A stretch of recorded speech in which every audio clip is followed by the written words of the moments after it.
With each and every race, there is more and more pressure to win. So how do athletes cope with these great expectations? Let's ask sports psychologist and author of Flying Lessons, Greg Steinberg. Greg, good to see you. You know, I was watching the women's gymnastics in the qualifying, and, you know, I mean, they were pretty shaky. They were barely making it. They did get into the finals. What do you think was going on there? Well, I think the start was that Samantha Peshek, she hurt her ankle 5 minutes before the competition, and that threw a wrench into their mental game. They weren't prepared for this. They weren't ready for this. And you could see it in their faces and their body language. They were unnerved, and that came out in their expression on the first exercise on the mat. Yeah, I mean, Alicia Sacramone stepped out of bounds, right? Yeah, exactly. And I think that's nerves. The nerves create this great energy, and the great energy gave her extra jolt, and that jolt just made her overshoot, and she went into the out of bounds. So what do you recommend for them for their finals? Well, you have to be comfortable in the uncomfortable. And what I mean by that is they're going to be nervous. It's the Olympic Games. Everybody's going to be nervous. And I think the secret is you have to channel that nervousness into a positive energy. And the great players, what they do is they turn pressure into pleasure. They have to enjoy this moment. It's like they have to share this moment with the world. And if they share it, if they're sharing this moment, they're turning the pressure into pleasure. And when you share, you're in a pleasurable experience. What about Michael Phelps? We're almost out of time here. What about Michael Phelps? He's got 3 goals. He needs more. What do you say to him? Well, I think he just has to take one swim at a time. I think if he's thinking about the 8 swims, if he thinks too far ahead, he's going to get nervous. I think if he's taking just one swim at a time, if he's in the moment of that one swim in the water, he controls his emotions, and that's the key. You have to control your emotions to excel.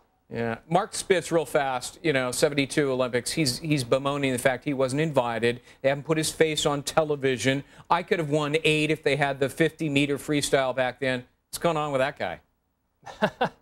Well, great athletes are very confident. I think he's still confident in everything he does, and I think it just comes out in his statements. No, he misses the limelight. I think that's it. Greg, thanks very much. Greg Steinberg, sports psychologist. Thanks for having me. 6 gold medals and 6 world records. Just hours from now, American swimmer Michael Phelps could make it 7 for 7 and tie the record for the most gold medals ever won in a single Olympics.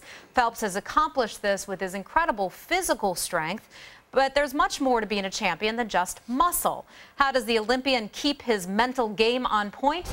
Sports psychologist Dr. Greg Steinberg is with us now. He is the author of Flying Lessons, Mental Toughness for Athletes. Hi, Dr. Steinberg. So how much of this, at this level of competition, how much of it is physical for Michael Phelps and how much is it mental?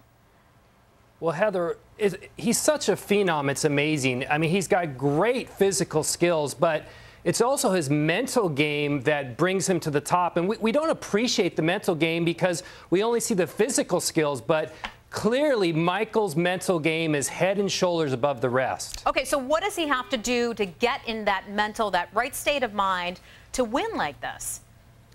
Well, I think one of the things that's come across to me is that he loves to swim. He loves the competition.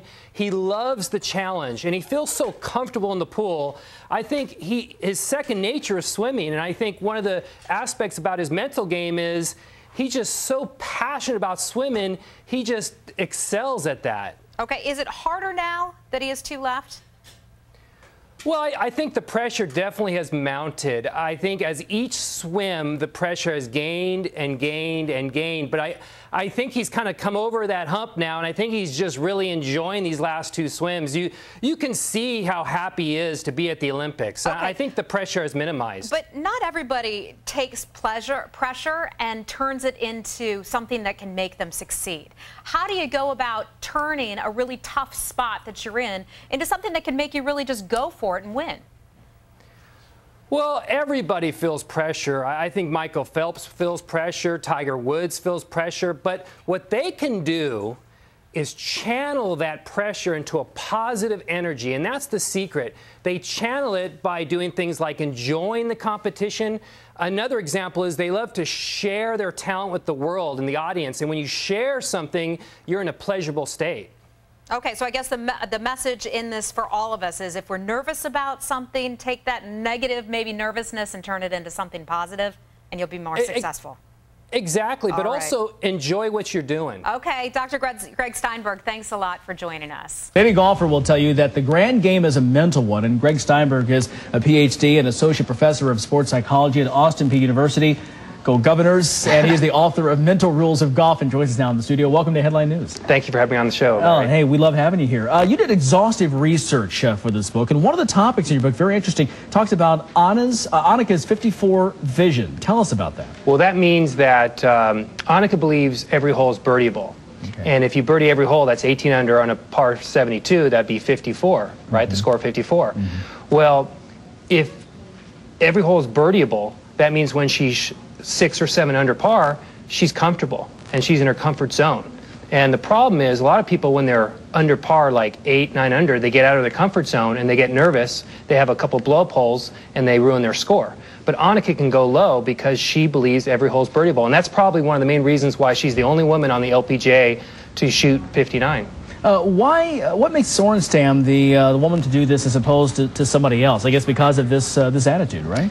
Well, if you could describe Annika's mental game in one statement, it is the best or never satisfied. And she's one of the best of all time, and she's never satisfied with her game. And she believes that by going on the PGA Tour, she's going to take her game up to the next level. Well, that attitude certainly has helped withstand all the criticism that she's had, and now all the media attention that she has now that she's actually in Fort Worth. Yeah, the other part of her mental game is she focuses on what she can control, and she doesn't worry about what she cannot control.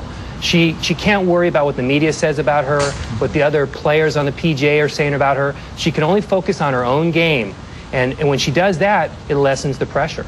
Okay, but getting back to what you talked about before, she's comfortable when she's 6, 7, 8 under. What happens when she's 5, 6, 7 over, as some think she may be at some point this week? Sure. Well, the great players stay in the moment. They don't worry about their score. You know, she's going to focus on one shot at a time, and she's not going to worry about making the cut. Her only focus is one shot at a time. If you could talk to her, what advice would you give Annika if she were to try this again? Well, you know, the main reason why she did this is to raise her game, you know, to test her skills. She took a big risk, and I think she did wonderful. The one thing that I would tell her is she said she was so nervous the entire time. And I think what she needs to do is maybe focus on reducing those nerves, you know, maybe practicing her relaxation skills and really being able to train her body to combat the nerves she faced. Or practice her putting. Well, you know, if you're calm and relaxed, you're going to putt better. And I think the nerves got that's what they tell me. It doesn't work for me, and I'm not playing in tournaments. In this, do you think if she were to play again, that she would in fact be able to do better now that this is out of the way?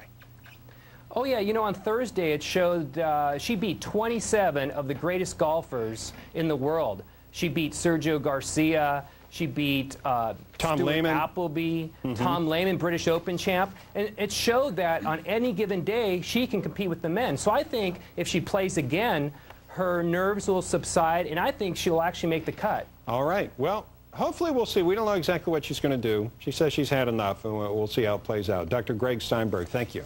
With home remedies for the mind, why the can? You mentioned it earlier. Well, I do a lot of seminars to young golfers, and I always wanted to think, how can I explain what I do as a sports psychologist? And I came up with this visual. Pretend the young golfer is this can. There's all these pressures working on the golfer. You got to do well for your friends, for yourself, for your family. The competition's tough. And if that young golfer has none of the right mental ingredients, then what they do is they choke or they get crushed under the pressure. And what I do as a sports psychologist is I fill you up with all the right mental ingredients, because those pressures are always there. You always want to do well for your friends, for your family. The competition's tough. And if you have the right mental ingredients, then you can stand tall under the pressure. And the other reason why I like to do that at a talk is because then I can drink my soda.